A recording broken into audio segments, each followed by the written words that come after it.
हर हर महादेव मेरे साथियों। तो आज मैं एक मुद्दे पे बात करने वाला हूँ और मुद्दा वो है कि कांवरिया 110 किलोमीटर 200 किलोमीटर चलकर और काफ़ी कष्ट सहन करके बाबा धाम में जाते हैं, जो कि देवघर में आता है। और देवघर जो है वो झारखंड में पड़ता है। तो बात मेरा कहने का सिर्फ इतना मतलब है कि झारखंड प्रशासन और झारखंड के जितने भी लोग हैं जो कि देवघर से अच्छा पैसा कमाते हैं और देवघर जिनके अंडर में आता है, तो सबसे बड़ी बात यह है कि बिहार सरकार को लोग भले ही बहुत कोसते हैं, मगर बिहार सरकार बहुत अच्छा काम करती है। बिहार सरकार जितने भी कांवरिया हैं, जब तक वो बिहार में मतलब बिहार के सीमा में है, तो उनको हर तरह का सुविधा रोड पे चलने के लिए उनको सॉफ्ट जगह मिले, जिसके लिए गद्दा या कुशन या किसी तरह का एक नॉर्मल या सॉफ्ट पदार्थ जो कि रोड पे बिछाया जाता है और ऊपर से पानी गिराया जाता है, ताकि लोगों को कष्ट कम हो। और यही चीज़ जैसे ही झारखंड में जाता है तो वहाँ पे ये चीज़ें हटाई जाती हैं और होता ही नहीं है। और चिलचिलाती धूप में वहाँ गर्मी में लोग तपते हुए जा रहे हैं। तो मेरा कहना सिर्फ ये है कि बिहार सरकार जो खर्चा कर रही है, तो बिहार सरकार का कोई इससे इनकम नहीं है। बिहार सरकार का एक्सपेंस है और बिहार के लोग वहाँ जा कर के अपना पैसा खर्च कर रहे हैं और वहाँ पे भगवान का दर्शन या फिर जल अभिषेक करने जा रहे हैं, तो वो अपना पूंजी लगा करके जा रहे हैं। मगर झारखंड के जितने भी लोग, मतलब लोग का मतलब उसमें सब आ जाता है। ब्राह्मण आ गया, झारखंड में जो ऑटो वाले हैं, टैक्सी वाले हैं, बस वाले हैं, ये सब उनके साथ स्कैम करते हैं। वो चाहते हैं कि जो भी लोग गया है उनका सारा पैसा लूट लिया जाए। इन द सेंस वो लोग का टैक्टिस होता है कि बस स्टैंड तक नहीं जाएगा, बस स्टैंड से 3 किलोमीटर पहले रुक जाएगा और ये बोल करके कि ऐसा है वैसा है, हम यहीं जा सकते हैं, इससे ऊपर नहीं जा सकते हैं। और ये चीज़ कहीं ना कहीं उन लोग का गठबंधन उन लोगों से है जो ऑटो चलाते हैं, और उन लोगों का कहना ऐसा है, उन लोगों के बीच में ऐसा साठगांठ है कि हम 3 किलोमीटर पहले छोड़ देंगे, फिर वहाँ से तुम लोग उनको उठाना और जो मुँह मांगी कीमत होगा वो उससे लेना। और इन लोगों का कमीशन भी उसमें बना रहता है और ये चीज़ें वही करते हैं। और उसके बाद भी ऑटो वाले भी झूठ बोलते हैं, वहाँ से बोलते हैं कि हाँ, मैं आपको 300 मीटर के रेडियस में या फिर 500 मीटर के रेडियस में छोड़ दूँगा, वहाँ से आप पैदल जा सकते हैं। मगर सच्चाई ये होती है कि वो जहाँ पे छोड़ते हैं वहाँ से फिर 3 किलोमीटर 2 किलोमीटर का मतलब डिस्टेंस बाकी होता है। अब दूसरे ऑटो वाले फिर मिलते हैं, फिर वो कहते हैं कि हाँ, अब हम आपको छोड़ देंगे, 300 मीटर बस आगे चलना रहेगा। तो ये स्कैम सबसे ज़्यादा है। ऊपर से वहाँ के बस ड्राइवर और जितने भी लोग हैं जिनको सावन से और कांवरियों से फ़ायदा होता है, वो फ़ायदा के साथ साथ कांवरियों को लूटने का प्लान करते हैं। पूरी तरीके से लूटते हैं। जहाँ चले जाइए, अगर मंदिर में चले जाए तो मंदिर में पंडित वैसे ही करता है। मतलब इतना गंदगी। और सबसे बड़ा चीज़ व्यवस्था नाम का चीज़ झारखंड में मैंने कभी नहीं देखा है। मैं पिछले साल भी गया था और सबसे बुरी चीज़ ये है कि वहाँ जो कुंड है, मतलब कुछ नाम है उनका, तो वो जो कुंड है इतना गंदा है कि उसमें आदमी नहा नहीं सकता है, मगर उसमें नहाना पड़ता है। फिर देवघर में फिर भी थोड़ा सा ठीक है, क्योंकि वहाँ पे बांस नहीं मारता है।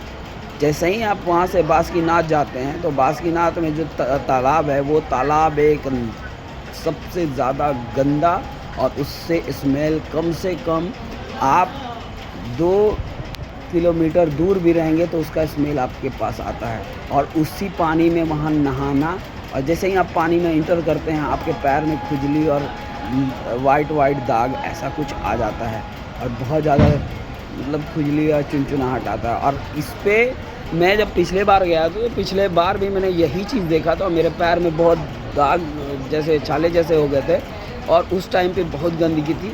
मगर ऑप्शन नहीं था, मैं नहीं रोक पाया, मुझे नहाना पड़ा। दूसरी बार इस बार मैं सोच के गया था कि नहीं आज मैं इस बार नहाऊंगा नहीं उसमें, क्योंकि बहुत गंदा होता है, उससे मेरे स्किन पे बहुत ज़्यादा प्रभाव पिछले बार भी पड़ा था।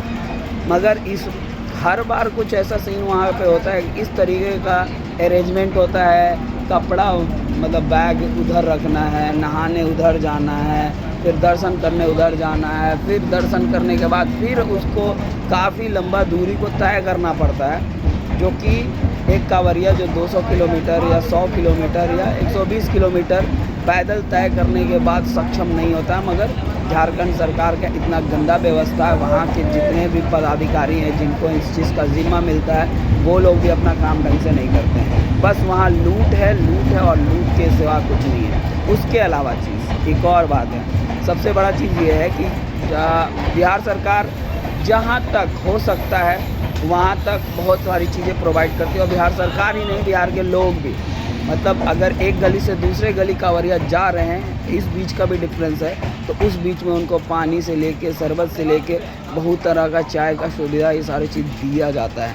मगर जैसे ही आप ये झारखंड में इंटर करते हैं तो आपको हर चीज़ के लिए दुगना पैसा देना पड़ता है, और वो लोग ऐसा नहीं कि प्यार से मांग रहे होते, वो भी उसमें गुस्से के साथ और एरोगेशन के साथ मांगते हैं, जो कि बहुत ख़राब है, बहुत निंदनीय है। उसके अलावा एक और चीज़ भी है कि जब कांवरिये जाते हैं तो बिहार सरकार उनसे किराया नहीं लेती है, मतलब किराया लेती है, जो अपना कटवाना चाहते कटवाते हैं, और जो नहीं कटवाते हैं उसके पीछे भी टीटी उतना नहीं पड़ते हैं। मगर यही अगर झारखंड सरकार क्या करती है कि पूरा प्लेटफॉर्म ब्लॉक कर देती है, और ऐसा नियम बनाती है, ऐसा एक एरिया बनाती है कि कोई भी आदमी उसी से पास करेगा, उसके अलावा कहीं से पास नहीं करेगा, उसके पास टिकट होना ही चाहिए। अलग से टिकट काउंटर बना करके ये लोग पैसे लेते हैं। पैसा लेने से कोई इशू नहीं है, सरकारी अगर चीज़ है तो सरकारी चीज़ का पैसा लेना कोई बुरा चीज़ नहीं है। बुरा चीज़ क्या है? व्यवस्था, कि अगर आप हर चीज़ में पैसा ले रहे हैं तो व्यवस्था आप क्यों नहीं दे रहे हैं? चिलचिलाते धूप में जो कांवरिया घूम रहे थे, पैर उनका जल रहा था, वो कौन देखेगा? आप मैट दे सकते थे, मैट पे पानी जा सकता था, उस पर चलते लोग तो थोड़ा सा सॉफ्ट रहता, उनके लिए थोड़ा सा पैरों पे थोड़ा सॉफ्टनेस मिलता, तो उनको थोड़ा और ज़्यादा चलने के लिए वो मिलता। मगर आप चिलचिलाते धूप में अगर वैसे कांवरिया को चला रहे हैं तो फिर तो आपका व्यवस्था बहुत गंदा है। और हमको तो ऐसा लगता है कि बिहार के किसी भी लोगों को बाबा धाम नहीं जाना चाहिए। नहीं जाने के पीछे रीज़न ये है कि वहाँ के लोग आपको भक्त नहीं, आपको भक्त नहीं समझते, आपको पैसे का एक बैग समझते हैं, और वो चाहते हैं जितना से जितना ज़्यादा हो हम इसको लूट सकें। और यही है झारखंड सरकार का भी खेल है, तभी ये सारी चीज़ें प्रॉपर वे में हो रही है, क्योंकि व्यवस्था के हिसाब से सरकार कहीं खड़ी नहीं होती है। पोस्टर पे पोस्टर लगे हुए, मगर कहीं एक ऐसा पॉइंट नहीं होगा जहाँ पे फ्री में चाय, या फिर कोई पानी पूछ रहा हो, या फिर कोई ज़रूरतमंद को मदद कर रहा हो। किसी का पैर फूला हुआ है, किसी का पैर में छाला पड़ा हुआ है, उस हिसाब से उनको कुछ ट्रीटमेंट नहीं। शो ऑफ करने के लिए मंदिर में है, तो वो मंदिर में पहले वो जल ढा रही हैं, पहले जाकर ट्रीटमेंट कराएंगे। वो शो ऑफ के लिए वहाँ पे भी लोग नहीं होते हैं।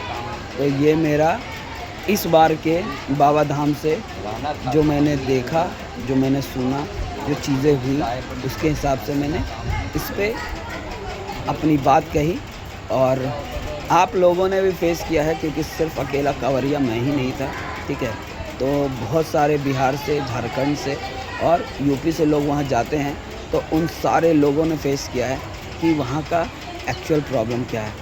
और सबसे गंदा चीज़ जो मैं बोल रहा था कि वहाँ जो तालाब है, एकदम गंदा नाला है, उसमें एक फाउंटेन बना हुआ है। फाउंटेन पे मतलब वीडियो चलता है और उस पर एक स्टोरी सुनाई जाती है, मगर कभी उस फाउंटेन के अलावा उस तालाब पे नज़र नहीं गया है।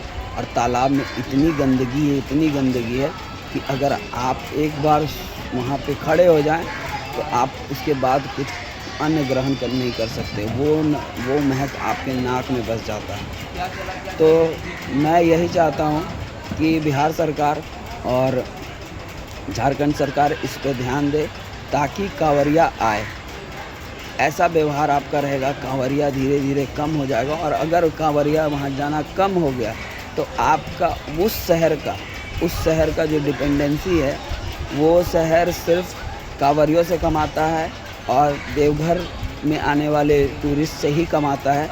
तो उनको इस चीज़ पे ध्यान देना चाहिए। आपके पास कोई तभी आएगा जब आप उनका सेवा करते हैं, सत्कार करते हैं। अगर आप उनको लूटने के चक्कर में हैं और आप चाहते हैं कि एक एक रुपया वहाँ पे आके दे करके चले जाए नंगे हो करके, तो धीरे धीरे लोग आना बंद कर देंगे। आपको ऐसा लगता है कि सिर्फ आपके यहाँ कोई ऐसा जगह है जहाँ पे लोग जाना चाहते हैं, तो ये बात सही है, लोग जाना चाहते हैं। मगर बिहार में भी बहुत सारे ऐसे मंदिर है, बहुत सारे ऐसे जगह है जहाँ पे लोग जल चढ़ाने जाते हैं।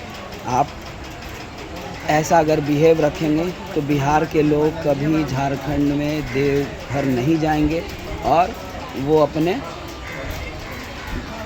बिहार के जो भी मंदिर है, पशुपतिनाथ हो गए, वहाँ चले जाएंगे। वैशाली में जो मंदिर है वहाँ चले जाएंगे, या फिर जहानाबाद में जो पहाड़ है वहाँ पे जाएंगे, या बैकेट है जहाँ पे लोग जाते भी हैं तो वहाँ जाएंगे। तो मुझे बहुत गंदा एक्सपीरियंस इस बार हुआ है। पिछले बार भी एक गंदा एक्सपीरियंस था, मगर वो मेरा फर्स्ट टाइम था, तो मुझे ऐसा लगा कि हो सकता है कुछ चीज़ें मुझे नहीं समझ में आया हो। मगर इस बार मुझे पूरी तरह सब कुछ समझ में आया। और ये मैं वीडियो इसलिए बना रहा हूँ कि मेरी बात को दूसरे लोग भी सुने, और जो मैं कह रहा हूँ उस बात को सीरियसली ले और उस पर थोड़ा सा वर्क करें। क्योंकि टूरिस्ट तब जाते हैं जब उनको सुविधा मिलता है। अगर इस तरीके का चीज़ वहाँ पे होता है तो फिर वो सुविधा नहीं है, फिर लोग वहाँ आना जाना कम कर देंगे। तो थैंक यू।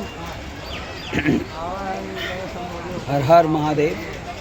और सावन का आखिरी सोमवार आप लोग के लिए सबसे अच्छा हो, और हर साल नई नई खुशियाँ आपके सामने आए और आगे आप बढ़ते रहें। जय महाकाल।